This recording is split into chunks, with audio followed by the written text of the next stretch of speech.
Hello friends, in the previous video we have completed the Raoult's law and we have studied the graph also, but here in this video again we'll start with that particular last expression of the Raoult's law which we have studied in the last video, and a graph.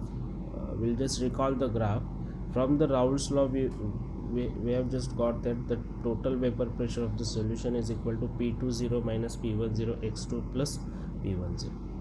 So here P10 plus P20 are vapor pressure in the pure state, so that's value remains the constant. If we compare these expressions with this, so this will get a y is equal to mx plus c, which is in the form of straight line having slope intercept form. Now if we draw the graph for this, if we draw the vapor pressure P against x2, so we'll get a straight line which is nothing but the total vapor pressure is equal to P1 plus P2 having slope P10. Now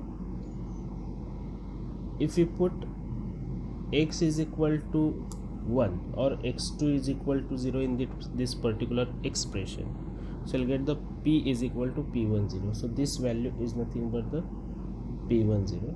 And if you put x1 is equal to 0 in this particular expression, that means if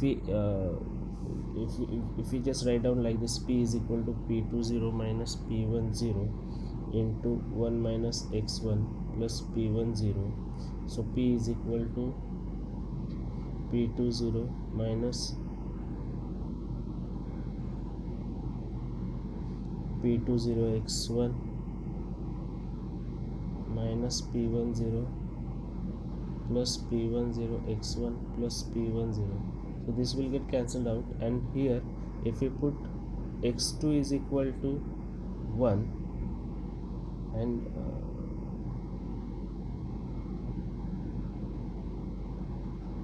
x1 is equal to 0, then this particular expression gives us this particular P is nothing but the P20, is nothing but the P20. Now here we are getting more two equations, that P1 is equal to P10 x1 and P2 is equal to P20 x2. So if we compare these two equations with this y is equal to mx, then these are all the two equations which are passing through the origin. So now for P1, here x1 is equal to 0 and x1 is decreasing from left to right. So P1, if we connect these 2 points, so this particular indicates a P1, that is when x1 is equal to 0, P1 is 0, and when x is equal to 1, P1 is equal to P10. Same way x2 is equal to 0, then P2 is equal to 0. So here we'll get, as x2 increases, P2 also increases and it reaches to the highest value of P20. So this is what P20. This is what a graph for the Raoult's law. Okay, if any solution obeys that particular Raoult's law, then it is a ideal solution. So if any solution obeys that Raoult's law, it must show a such type of the graph for that particular solution. Now depending upon the nature, we have two type of solution, that is ideal and non-ideal solution, that whether it obeys Raoult's law or not. So it depends upon the intermolecular forces of attraction. First condition is that they should obey the Raoult's law. They should obey the Raoult's law. Second, vapor pressure of the solution lies between the pure component. That ideal solutions, they have their vapor pressure between the pure components. But if we go for the non-ideal solution, the vapor pressure of the solution is either higher or lower than the pure component. That means as they do not obey, so vapor pressure may be greater than the P1 plus P2 or maybe less than P1 plus P2. P1 plus P2. Delta mixture H is equal to 0. That is, this is what enthalpy of mixing. Enthalpy of mixing. That suppose if we are just mixing the solute and solvent. So for this we have the enthalpy H1 and we are getting the solution whose enthalpy is H2. Now enthalpy is nothing but the heat. during formation of the solution whether heat is absorbed or evolved. But here suppose H1 is equal to H2, that means no heat is absorbed or no heat is evolved, and in such a case delta H, that is delta H is equal to 0. That if we just take this H2 minus H1 is equal to 0. So that's why for the ideal solution no heat or the enthalpy is absorbed or evolved during solution formation. But for the non-ideal solution this delta H mixing is not equal to 0. That means heat is either evolved or absorbed. Next, mixture of volume, that is again a volume of the solute and solvent is equal to the volume of solution. That is, there is no change when we are mixing the two solutions. So sum of the solute volume of the solute and solvent is equal to the total volume of the solution. But due to the intermolecular forces, here volume of the mixture, that is resultant volume, may be higher than or may be lower than the solute and solvent. Then intermolecular forces are same in the ideal solution and intermolecular forces are different in the ideal solution. Intermolecular forces means what? We are getting three type of the intermolecular forces: solute solvent, solute solvent,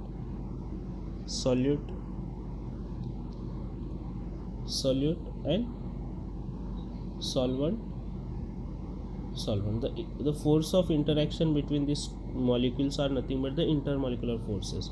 Now here we are getting the intermolecular forces between solute solvent is much more is same, that is this force of attraction is same between all these three, that is ये force same रहेगा.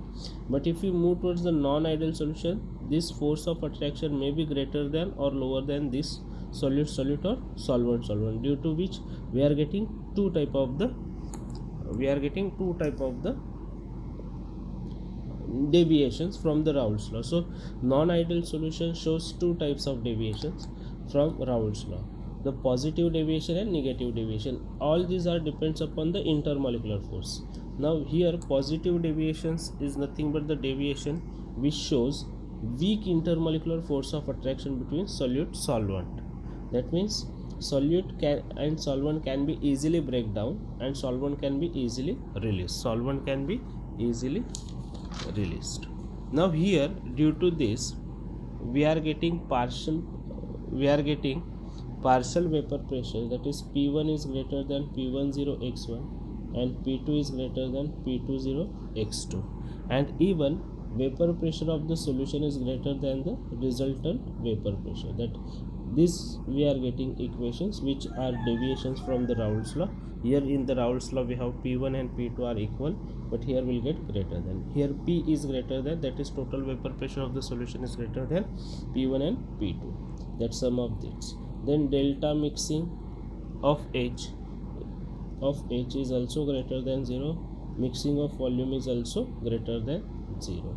So total delta, here we are getting for non-ideal solutions mixture of the volume is not equal to 0. For positive deviation, enthalpy of mixing is greater than 0.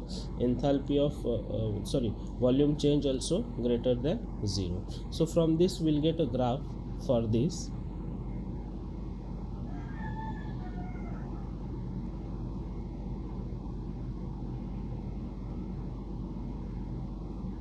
See that we have studied this graph. Now here x1 is equal to 1, x1 is equal to 0, x2 is equal to 0, x2 is equal to 1. Now these are what the red lines which we have drawn in this.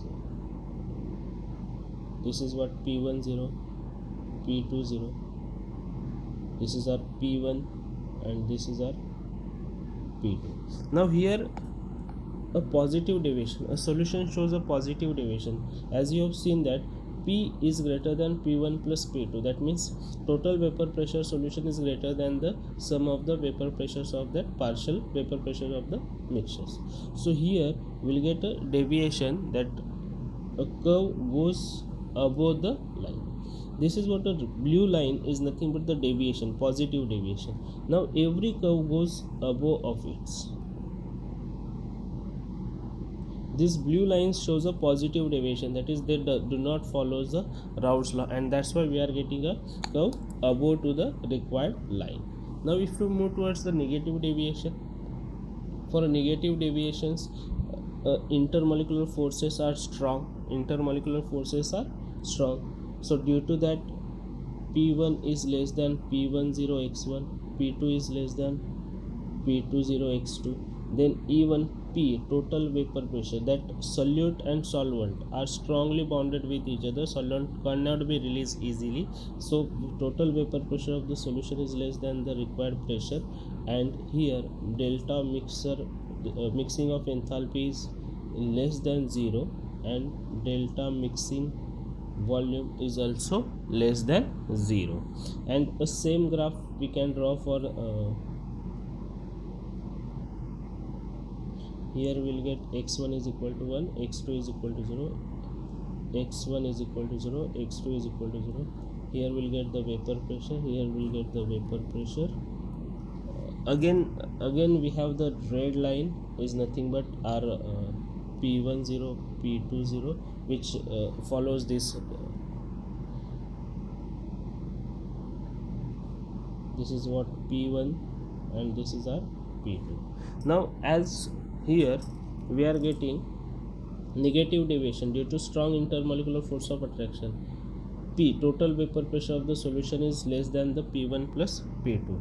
So that's why here a line curve moves towards the below to the required line. The values are just decreasing, or we are getting lowered values. We are expecting this straight red line, which is a straight line, but due to the strong intermolecular force of attraction between solute and solvent, P, that is total vapor pressure, is lower. So that's why we are getting a curve below to the required line. And even P1 and P2 also we are getting in the same way. We'll get the P2 like this, and P1 also will get like this. These are what the ideal and non-ideal solution. Then positive negative deviation, you can write down the difference between the positive negative deviation. You can give this point and the graph also. Thank you.